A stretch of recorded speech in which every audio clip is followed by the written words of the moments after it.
সে MP হয়েছে, আমাকে দাওয়াত দিয়েছে, অনুরোধ করেছে, তার জন্য আমি ভোট চেয়েছি। তাই বলে শেখ হাসিনার জন্য বা আওয়ামী লীগের জন্য তো আমি ভোট চাইনি। ওদের কোনো মিছিলে আমাকে দেখা যায়নি এবং কেউ দেখাতেও পারবে না। হ্যাঁ, ছবি দেখাতে পারবে। ছবি, আমি একজন জাতীয় শিল্পী, জাতীয় হ্যাঁ, সব প্রচার মাধ্যমে আমি গান করি। আমাকে যে প্রাইম মিনিস্টার হবেন দাওয়াত দেবেন, আমি যাব। আমি একটা ছবি তুলবো না? তাই বলে কি আমি আওয়ামী লীগ হয়ে গেলাম?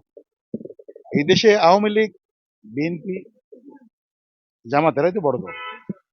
এরশাদ ছিলেন, এরশাদ সাহেবের সাথে আমার ছবি ছিল, উনি আমার গান পছন্দ করেন। আওয়ামী লীগের মধ্যেও কিন্তু আমার বন্ধু আছে, মন্ত্রীদের মধ্যে। তুই করে বলি এরকম অনেকগুলো এমপি আছে। বিএনপি তো আমার বন্ধু আছে, অনেক মন্ত্রীদের আমি এক্স মন্ত্রী তুই করে বলি, আমার বন্ধু, আমাকে আদর করে। তাই বলে তো আমার ঠেক নেই। কিন্তু দেশটা কার কাছে নিরাপদ? তারেক রহমানের কাছে নিরাপদ বলে আমার মনে হয়েছে। কারণ তিনবারের প্রধানমন্ত্রী, তার মা, আমাদের শহীদ জিয়াউর রহমান প্রেসিডেন্ট, তিনিও সরকার চালিয়েছেন। সেই তার উত্তরসূরি হিসেবে আমাদের তারেক রহমান 17 বছর দেশে আসতে পারেননি, বাইরে ছিলেন, পড়াশোনা করেছেন। দেশটাকে কিভাবে এগিয়ে নিয়ে যাবে তার I I have a plan বলেছেন তো। তার একটা প্ল্যান আছে। সে যেহেতু দেশের বাইরে ছিলেন, তার তো প্ল্যানটা ভালোই হবে। আশা করি আমাদের দেশ একটা সুন্দর দেশ হবে, সুন্দর একটা দেশ আমরা পাবো তারেক রহমানের মাধ্যমে, তার নেতৃত্বে। 71-এ যারা ছিলেন, এই ইতিহাস তো আমরা সবাই জানি। যাদের একটু বয়স হয়েছে, তোমরা যারা ছোট হয়তো জানো না। তা আমিও ওই সময়, আমি কিন্তু 1 বছর মানে বয়স 1 বছর, আমিও কিছুই জানি না, যেটা শুনেছি আর কি। আচ্ছা, এখানে আরেকটা কথা আছে, আবার ওনাদের ছেলেবেলে তো মানে রাজাকারের ছেলে তো রাজাকার হতে পারে, ভালোও তো হতে পারে। তাই আমরা এই দেশে বাস করি, হিন্দু, মুসলিম, বৌদ্ধ, খ্রিস্টান, আমরা সবাই বাস করি। এখানে সবার অধিকার আছে। মানে আওয়ামী লীগকে তুমি ফেলে দিতে পারবে না। এত আওয়ামী লীগ, ওরা কোথায় গেছে? দেশে আছে। ওরা হয়তো বিএনপির মধ্যে ঢুকে আছে, ঠিক না? ওদেরকে তুমি ফেলে দিতে পারবা? দোষ তো সবাই করেনি। হ্যাঁ, তো যারা আমাকে দালাল বানাচ্ছেন, আই এম নট দালাল ভাই।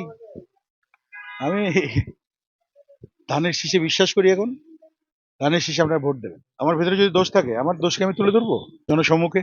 ওনাদের স্বীকার করতে হবে যে ওনারা আহ, মুক্তিযুদ্ধের পক্ষের লোক না, ওরা সেটা স্বীকার করতে হবে। এটা মানুষকে বিভ্রান্তি করার জন্য আর কি, যাতে ভোট, এটা ভোটের রাজনীতি করছে। আমাকে মির্জা ফখরুল সাহেব, আমি ঠাকুরগাঁও যখন গেলাম তার রাতে এরকম বসে কথা বলছিলাম, তো উনি বললেন যে আহ, এই যে জামাতরা যে অত্যাচার করেছেন আমাদের, একটু ছোট্ট করে গল্প বলেছেন, ওরা যদি ক্ষমতায় আসে আমাদের আত্মহত্যা করা উচিত, এই কথাটাই বলেছে। এটা সত্যি কথা।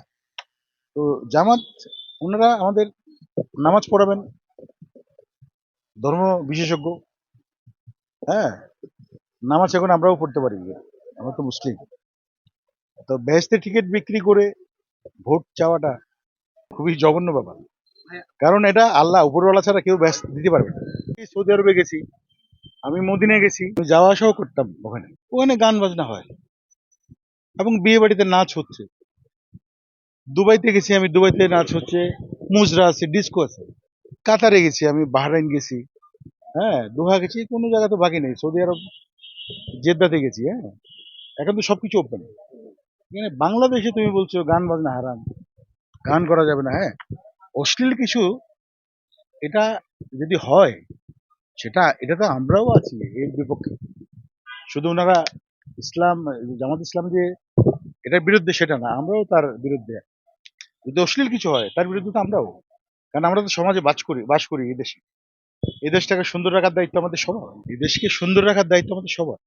আমি নিজে মুসলিম, হজ করা লোক। হ্যাঁ, আমি নিজেই গান গেয়েছি। এটা গান বলা যাবে না, নাচ বলা যাবে। কেন আজান দিলে যায় না মানুষ মসজিদে? এটা আমি মানুষকে উদ্বুদ্ধ করেছি যে না, তোমরা নামাজ পড়ো। কবর থেকে বলছি মাগো, এটা কাল্পনিক। আছি বড় বিপদে, কেন আজান দিলে যায় না মানুষ মসজিদে, এই গান তো আমি গেয়েছি। এটা তো শিক্ষা, মানুষকে বোঝানো যে তোমরা নামাজ পড়ো। আর হিন্দু, হিন্দু ভাই হলে তোমরা মন্দিরে যাও। হ্যাঁ, সব ধর্মে আছে। আমার মাকে যদি কেউ বেশ্যা বলে, আমার বোনকে যদি কেউ বেশ্যা বলে, তো আমি তাকে বলবো পুরুষ বেশ্যা, এটুকুই বলতে পারি।